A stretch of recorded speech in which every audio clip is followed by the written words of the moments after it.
Hey, Miss Molly, I'm reporting for my speech today. Hopefully, we won't have any technical issues. But my audience is Tyler, Mama Judy, Miss Judy Turner, Lena Starks, Glenn Martinez, and we have a Shelby Lilly. All right, so those are my people that's joining in today. Hopefully, get this thing started. So, first of all, I like to say that I hate speeches, hate them. Growing up, I don't know, it always freaked me out. And granted, I can talk to everybody in general, but we have to give this formal speech. So now it's like, oh, kind of crazy. So that was my mindset up until maybe 2007. And 2007, everything changed when my grandmother passed away. She was my rock. She was everything. And after she passed, I kind of had like a low moment. I was depressed. But then after a few weeks to a month, I think I came out of that depressive mode to where it kind of hit me to where, life is short. So therefore, you have to live every day as if it might be your last, but do what you can to have fun and to inspire the next person to just live life. So once she passed away, I kind of had a better mindset to just reach out and to help others and be fearless. Because I think I played basketball for that many years to where I never got nervous giving a speech. But being on the court, you play 20,000 people, but then you give a speech, you're like, all right, well, I got 5 people. And one instance, I think I was in high school and freshman. I think my voice cracked so bad. I just remember being up there, leaning at the ground, praying to God that I hurry up and finish. So I think that might have been a speech. No, not speech. It was French class, so back in the day. Crazy times how things can change. All right, so encourage you guys to live and just be fearless. That was the mindset that I had. So I want to inform you on the power of sports, people, individuals, and how the two are intertwined. The type of speech I'm giving today is going to be an informative speech. I know it might come off as a persuasive in some points, but it is informative. And the title is Sports, Individuals Intertwined. My background is that of a basketball player.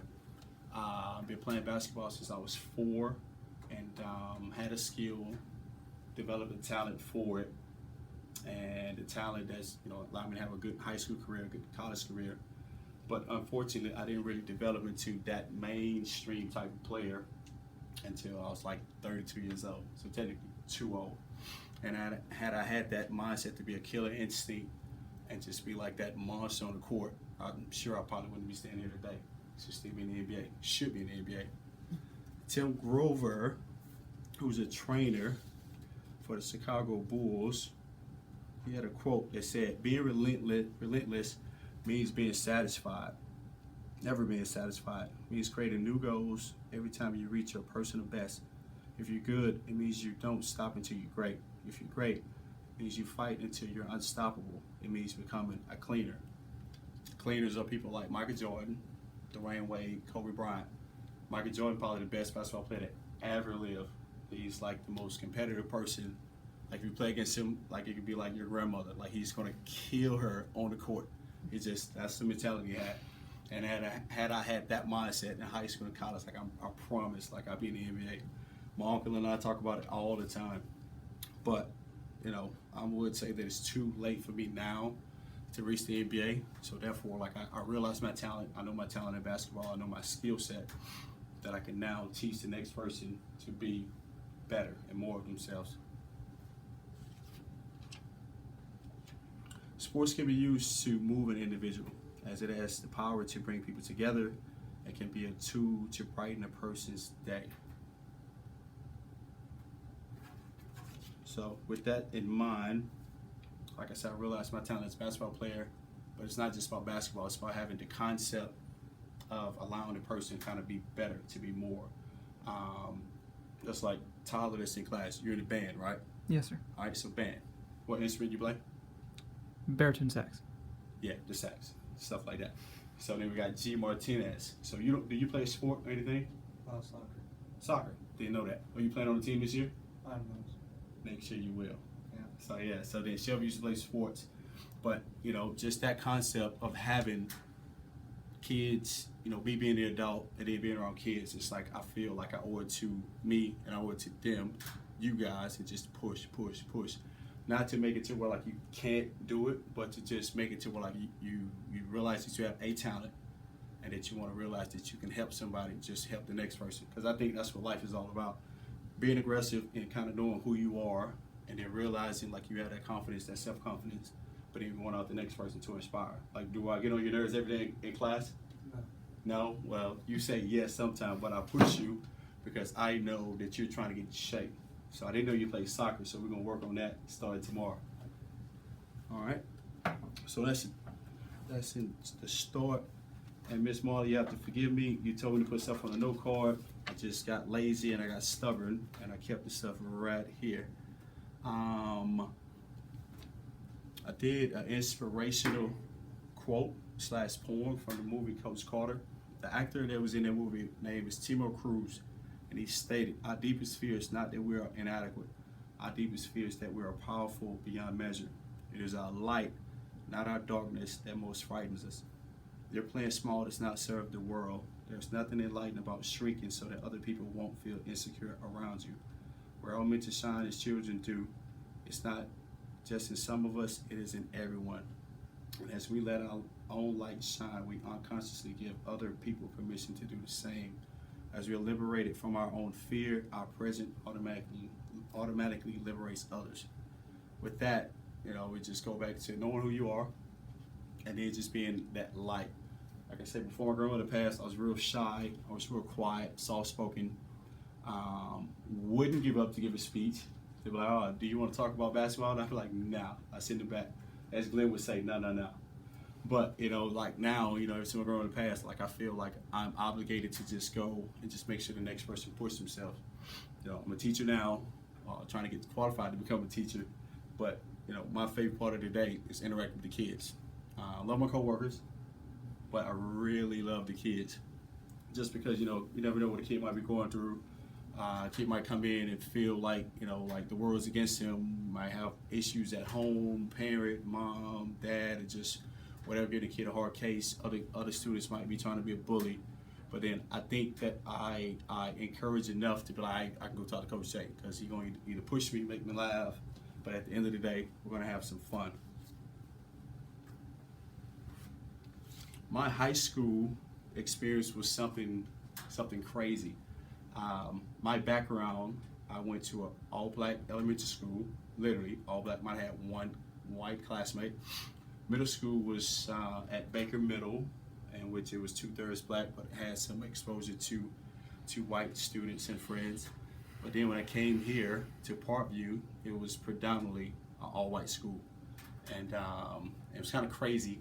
I remember my first day of school back in '94, like it was this morning.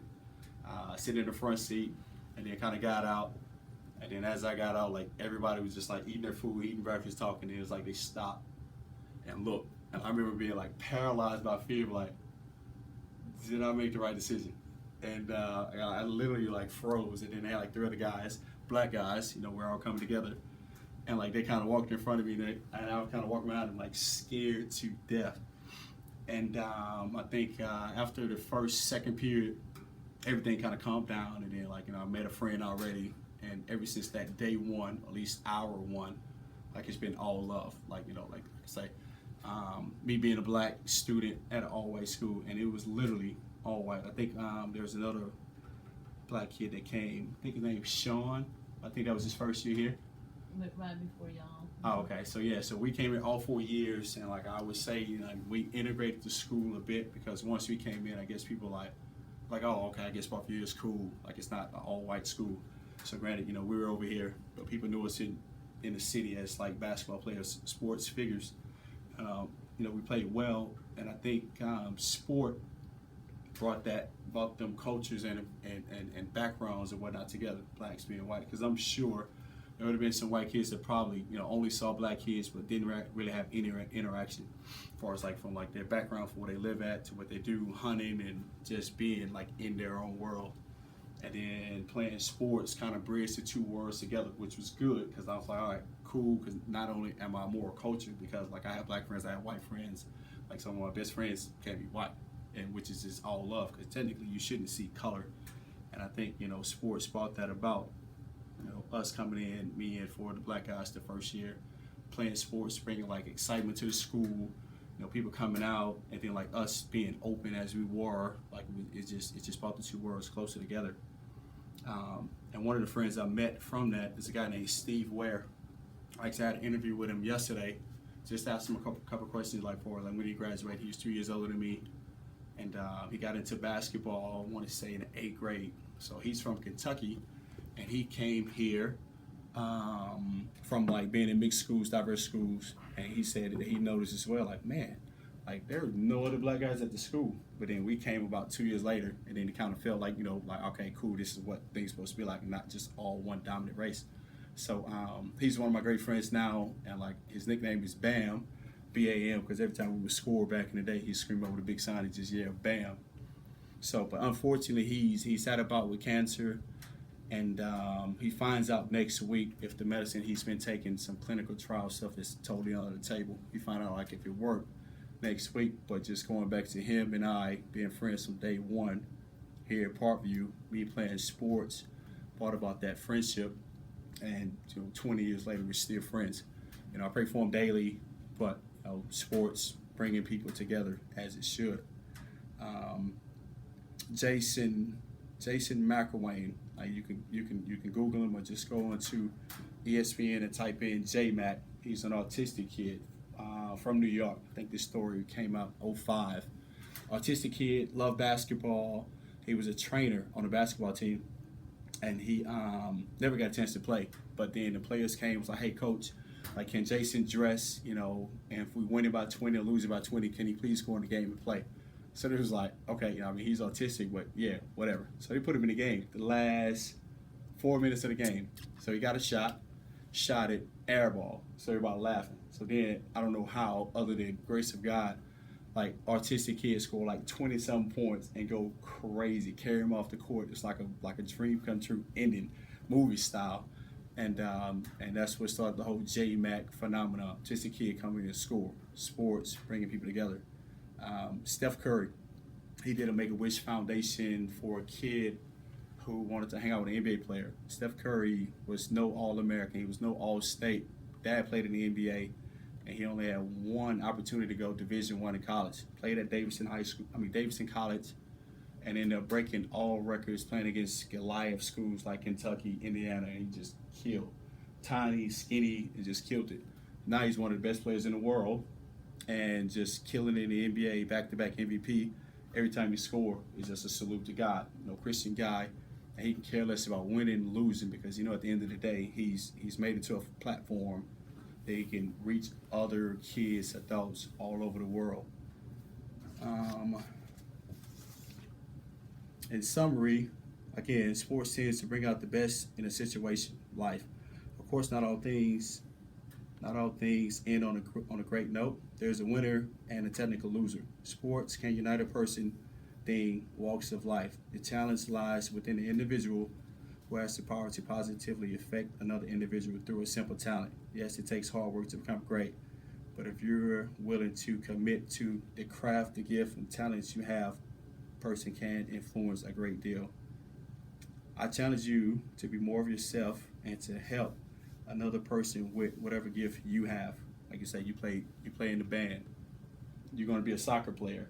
Shelby will get you back into sports. Then I got Mama Nita, Mama Judy that's just here, positively influencing the kids. So you just want to make, you know, people's lives better, being appreciative for the now and brighten the next person's day. ESPN also did a story just this past Saturday, and it's like one of those stories that you hear about, read it, and you just want to cry on the inside. This guy named Nick Johnson, he's a coach at Earlham College in Richmond, Indiana. He's the head coach of the team, and he took it, and they were 0-17. So he took on a winless program, a losing team.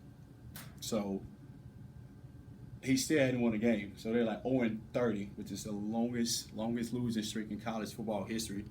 And I think just last Friday, they lost again. All right, so that's technically terrible, right? On the other end, he has his wife, Melissa, and she's pretty much fighting for her life. So you have sports, then you have life. You got this head coach for football, who's they're Division III. They only have like 37 kids in the program. Then you got his wife. So it's like, what's your priority? Obviously, like, he has a job to do, but then he also has a greater job to his wife. So, wife Melissa, they both alumni of the school, Earlham College, and she's been in the hospital 600 days in the last 3 years, and just fighting for her life. After her second child, she had a hysterectomy, problems with her pancreas, and then came back and had a brain seizure, had to learn how to walk again, and I think she's like 5 hours away. So this guy coaches, but then he goes back and check on his wife, and his wife feel like, like she's like I'm blessed to have like the greatest husband in the world. And at the same time, like, he's here and he's trying to be a coach, and I just think that, like, that was very fitting for us, like, sports and the individual combined. And I think that coach also was awarded Coach of the Year. So obviously you'd be like, how? And the team hadn't won a football game. But it's for him being a role model and a great influence on, like, his kids, being a role model for his children, and just being there for his wife. All right, so again, I encourage you all to play a sport, learn an instrument, make all A's, love what you do. You never know what could come of it. Just might get it funded for as you going to school, get a scholarship, have an education paid for, and give yourself a nice platform to reach others. So, thank you. Hopefully I didn't bore you to death. And Ms. Molly, look forward to meeting you later. And speech is done.